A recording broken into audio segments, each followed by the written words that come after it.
Family, what's good with you? It's your boy Milky Way J. Welcome back to another banger.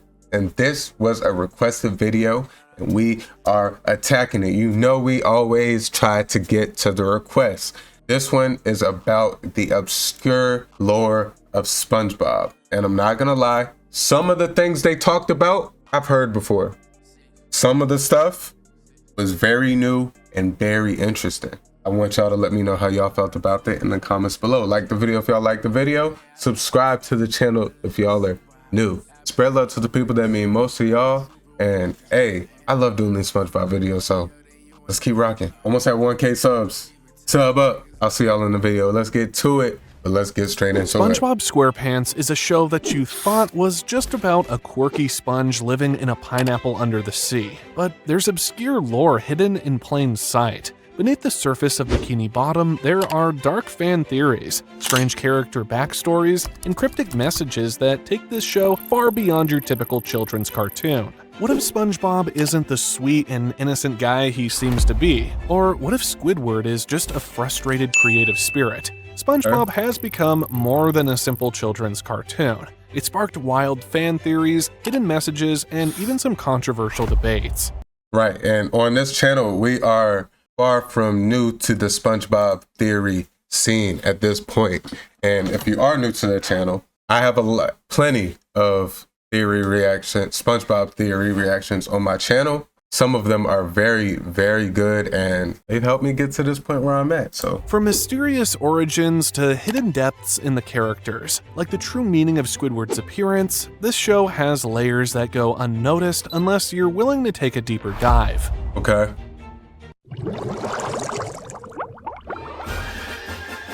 The origins of Bikini Bottom. When I first watched SpongeBob, I didn't know Bikini Bottom's name is tied to a real, very controversial place. Bikini Atoll, a part of the Marshall Islands in the Pacific Ocean, which was the site of US nuclear tests during the 1940s and 1950s. This real-world connection has led to one of the most popular fan theories about SpongeBob, that the characters are actually mutants created by the radiation from these nuclear tests. When you think about it, it starts to make sense. How else do you explain talking sponges, squirrels in astronaut suits, and crabs running fast food joints? But it goes deeper. Bikini Atoll was left uninhabitable after the tests, with severe environmental damage that can still be seen today. So the theory that Bikini Bottom's inhabitants are a result of radiation poisoning becomes eerily plausible. See, Here's the thing. Sometimes the stuff that looks the simplest is hiding the most interesting secrets. And it's not just in SpongeBob. This goes for a lot of things in life too. If you pay attention, you'll notice that there's always more beneath the surface if you're willing to look for it. So we do know we learned kind of that bit and piece from Alex Bale. I really don't remember the title of that video. It was so long ago at this point. Alex Bale kind of gave us that same sort of backstory on the history of it being based on a real site. Right. Some fans even speculate that the show itself is a dark commentary on the after effects of nuclear devastation, disguised as a kid-friendly cartoon. The fact that the series creator, Steven Hillenburg, was a marine biologist gives this theory even more weight. I actually didn't know that. He would have been well aware of the environmental impact of nuclear testing on marine ecosystems. Could Hillenburg have... Fun fact, when I was like in middle school, I wanted to be a marine biologist. That kind of changed when I got to high school. But in middle school, that was like what I told people I wanted to be. Slipped in a subtle message about environmental destruction while keeping it wrapped in comedy. Now, let's switch gears and take a closer look at the most prominent themes of the series. Okay. The underlining themes. One of the most prominent themes is friendship and community. SpongeBob's relationships with his friends Patrick, Squidward, and Sandy are central to the series. Despite their differences, this crew of characters forms a tight-knit, if sometimes dysfunctional, community. SpongeBob's interactions with his best friend Patrick are heartwarming in their simplicity, while his relationship with Squidward is more complex. Squidward might loathe SpongeBob's enthusiasm, but there's a sense that deep down, even he can't help but admire SpongeBob's relentless positivity. Beyond friendship, the show also... He got some love for SpongeBob. We gotta admit that. There is a bit of love for SpongeBob there. He just hates everything that SpongeBob does because your lifestyles clash. You live next to him and you work with him, right? You don't hate him that much. So subtly touches on the idea of community in Bikini Bottom. It's a bustling, if bizarre, undersea town where everyone knows each other. The residents from Mr. Krabs to Mrs. Puff may have their quirks, but they all play a role in creating the fabric of this strange little society. In many ways, Bikini Bottom reflects the kind of tight-knit small towns that we're familiar with. Everyone has their place, no matter how absurd. Whether it's the infamous Bubble Buddy episode where SpongeBob befriends a sentient bubble, or the time when he and Patrick sell chocolate bars door to door, the absurdity is the point. In many episodes, the absurdist humor serves as a way to question or exaggerate everyday life. For example, the Krusty Krab's obsession with profit mirrors real-world capitalist businesses, while the bizarre adventures often show how SpongeBob's relentless optimism can overcome the most nonsensical obstacles. But SpongeBob's optimism could be seen as psychotic depending on how you look at it. How do you look at it? SpongeTruths. SpongeBob's personality. Sure, he's fun-loving and carefree, but some fans believe SpongeBob's unrelenting positivity hides something much darker. Take a closer look at his behavior. SpongeBob is someone who's willing to go to absurd lengths just to keep everyone around him happy, whether it's pleasing his boss, Mr. Krabs, or being the best fry cook the Krusty Krab has ever seen. Something some of us all will definitely recognize. And that's exactly where things start to get a little unsettling. Some fans suggest that SpongeBob's obsessive need to be perfect and liked by everyone is a sign of hidden anxiety. Think about how often SpongeBob is crushed by failure or rejection, from the episodes where he loses his confidence to the times when he panics about small mistakes. His emotional highs and lows are extreme. In one moment, he's beaming with joy, and in the next, he's spiraling into full...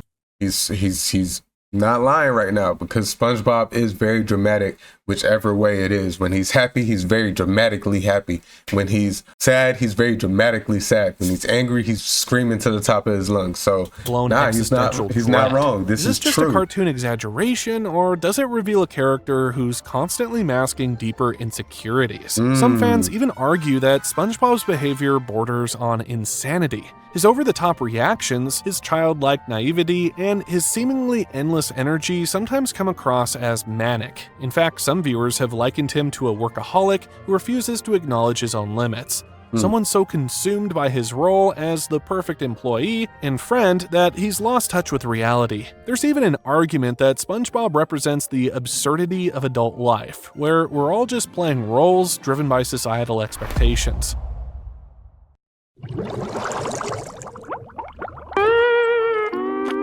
Character backstories. For example, Squidward. If SpongeBob is the eternal optimist, then Squidward Tentacles is his polar opposite. He's grumpy, cynical, and constantly fed up with life. At first glance, it's easy to dismiss Squidward as a bitter, self-absorbed character.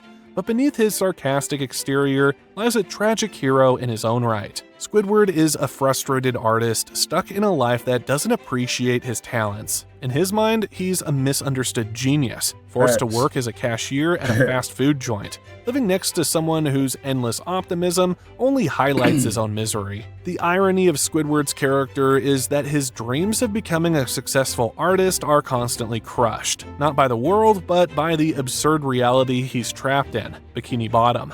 There's something undeniably relatable about Squidward's plight. He's the adult who had big dreams, but now I feel like everybody who grew up watching SpongeBob as an adult has began to appreciate Squidward's character a little bit more, because we understand it now. Finds himself in a job we understand it now. Surrounded Some of by y'all people kids out who there don't understand him. Don't get it His yet. failed attempts to showcase his art, his musical talents, and even his refined tastes are a constant source of disappointment.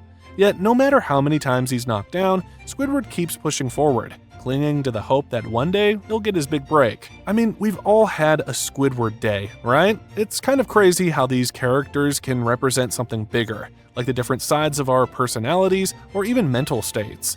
And maybe that's why these shows stick with us. It's not just that they're funny, we relate to them on a deeper level, even if we don't realize it. There's also an argument to be made that Squidward is a symbol of the creative spirit being crushed by a society that doesn't value art. While SpongeBob excels in his job, Squidward's real passion goes unnoticed and unappreciated.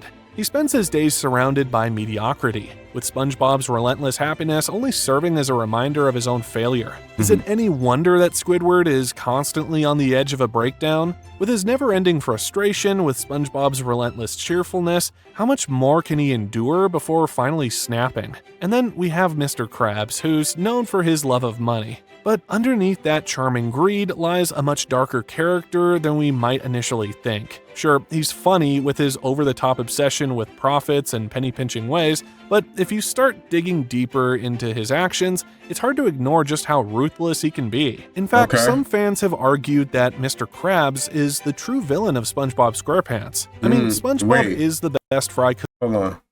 Talk to me. Y'all think Mr. Krabs is the villain? Am I missing something? In Bikini Bottom, and yet Mr. Krabs pays him next to nothing. And then there's Squidward, who clearly hates his job, but is stuck working at the Krusty Krab for what is likely a similarly low wage. It's a running joke that Mr. Krabs will do anything to save a penny. He's willing to sacrifice his employees' well-being for the sake of his profits, and it doesn't exactly make him a role model. Then there's his relationship with Plankton, his former best friend turned rival. While Plankton is often portrayed as the antagonist, constantly scheming to steal the Krabby Patty formula, Mr. Krabs isn't exactly innocent in their feud. In fact, Mr. Krabs seems to take pleasure in Plankton's failures, going out of his way to sabotage him. Yes, I know that he do be setting Plankton up for no reason. Like, he will literally bait Plankton to fall into a trap. It's hilarious. Plankton has spent years devising elaborate schemes to take down Mr. Krabs and bring success to his failing restaurant, the Chum Bucket. But is Plankton really a villain, or is he simply a misunderstood genius trying to survive in a world that doesn't appreciate his brilliance? From the start, it's clear that Plankton isn't your typical antagonist. He's driven by his failure. He's the ultimate underdog, constantly overshadowed by his rival, Mr. Krabs. Despite his best efforts, the Chum Bucket remains empty, while the Krusty Krab thrives. His schemes, though villainous in nature, often stem from a place of desperation and envy. Plankton isn't just trying to destroy Mr. Krabs, he's trying to prove that he's capable of success. Some fans argue that Plankton's real problem is that he's misunderstood. Unlike Mr. Krabs, who's obsessed with money, Plankton's goal is innovation. I just feel like Plankton is so smart to where he could have made money in a different way than having to try to steal the Krabby Patty formula. But knowing their childhood and their backstory, I do understand why he feels like that's his goal. He believes that if he had the Krabby Patty formula, he could change the fast food game in Bikini Bottom. But instead of being recognized for his brilliance, he's labeled as the bad guy. It's a classic case of genius not being appreciated in its own time. But what's actually in this Krabby Patty formula? Plankton.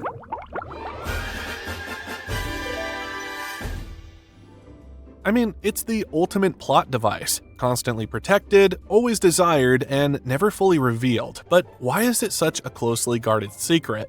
The most popular fan theory, and by far the most disturbing, suggests that the key ingredient in Krabby Patties might be crab. Yes, you heard that right. Mr. Krabs is selling his own kind. The Krusty Krab is like a lobster crab to the residents of Bikini Bottom. The theory comes from the fact that we never really see any other crabs in the show apart from Mr. Krabs and his mom. Could it be that Mr. Krabs is the last surviving crab because he's been using his species as the main ingredient in his burgers? His restaurant's name, the Krusty Krab, doesn't do much to dispel this theory either. After all, why name your establishment after yourself unless there's a deeper, more sinister reason behind it?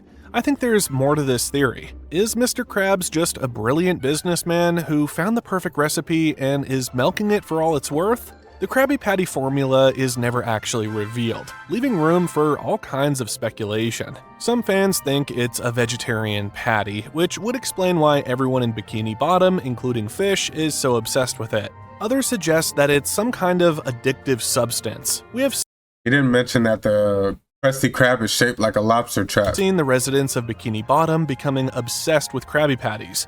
Could the formula contain something designed to keep customers coming back for more, much like real-world fast food chains? What if the Krabby Patty formula is a mystery wrapped in secrets far deeper than anyone in Bikini Bottom realizes?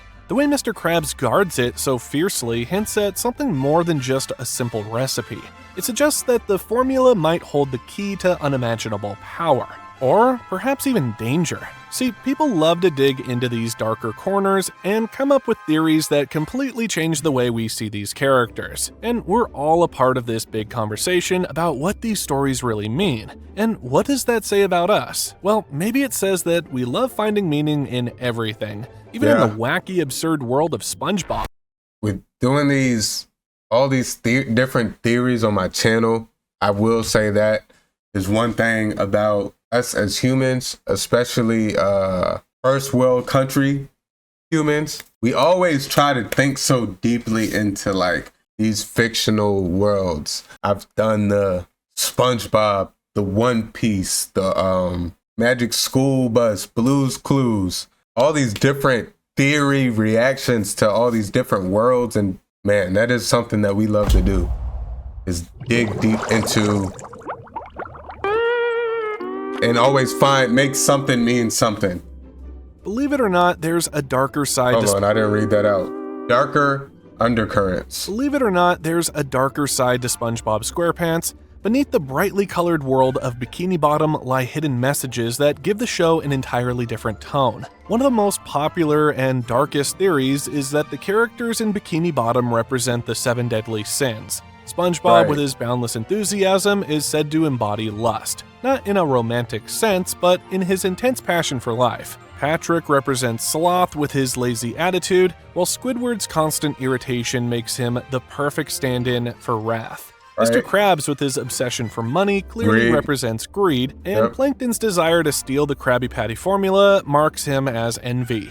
Sandy's pride in her Texan heritage and physical abilities aligns her with pride. And Gary, SpongeBob's pet snail, is said to symbolize gluttony, always demanding to be fed. While this theory might seem far-fetched, it does add an intriguing layer of depth to these seemingly innocent characters. On top of these fan theories, there's also been some real-world controversy surrounding the show. Several episodes have been pulled or edited due to their content. One notable example is the episode Midlife Crustacean, which was removed from circulation for its inappropriate humor, including a scene where SpongeBob, Patrick, and Mr. Krabs break into a woman's house to steal her underwear.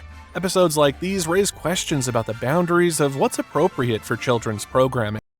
I remember the Panty Raid episode, but they ended up just sneaking into his mom's house. I gotta look into that one. With these darker themes and hidden layers, SpongeBob is not another goofy cartoon. Instead, it transforms into a show with mysterious undercurrents, where not everything is as innocent as it seems. And maybe that's why the show resonates so deeply with both children and adults. But what do you think? Are these fan theories just fun speculation, or could there be something deeper at play? Do you see SpongeBob as a symbol of pure innocence, or is there a hidden darkness beneath that smile? Let me know in the comments below. Until next time. Okay, I'm gonna just say this. I'm gonna give my thoughts as a whole to how I feel about fan theories. I think you take them with a grain of salt. I do feel like they're just fun for us fans to do, but I also feel like some of them have some truth to it and have some accuracy to it. It's just when people just overreach and try to pull and make something out of nothing just because of, when I do believe in coincidences. And especially in fiction and when people are creating these things, some creators I do feel like are so intricate level thinkers to where they try to add these hidden gems into all of their shows or stories. But also at the same time, I don't feel like every story is meant to be that intricate. I just feel like people like making connections. Hey, I love reacting to them and I love talking about them. So I will never bash the people that do it. I just want people to actually put thought and effort into making theories. And this was a good theory. Let me know how y'all felt as a whole. Well, this wasn't really a theory. This was more so just original lore and some theory about people's real motives and past and stuff. Let me know how y'all felt about this in the comments below. This was requested to me and I will continue. I love doing these SpongeBob videos, and hey, SpongeTruths seems like a channel that we we can trust now. So y'all let me know what y'all want to see in the future. Like the video if y'all like the video. Subscribe to the channel if y'all are new. We're almost at 1,000 subs. I love y'all. I appreciate y'all. I'll catch y'all on the next one. It's your boy Milky Way J. I'm out of here. Y'all be good. Y'all be safe.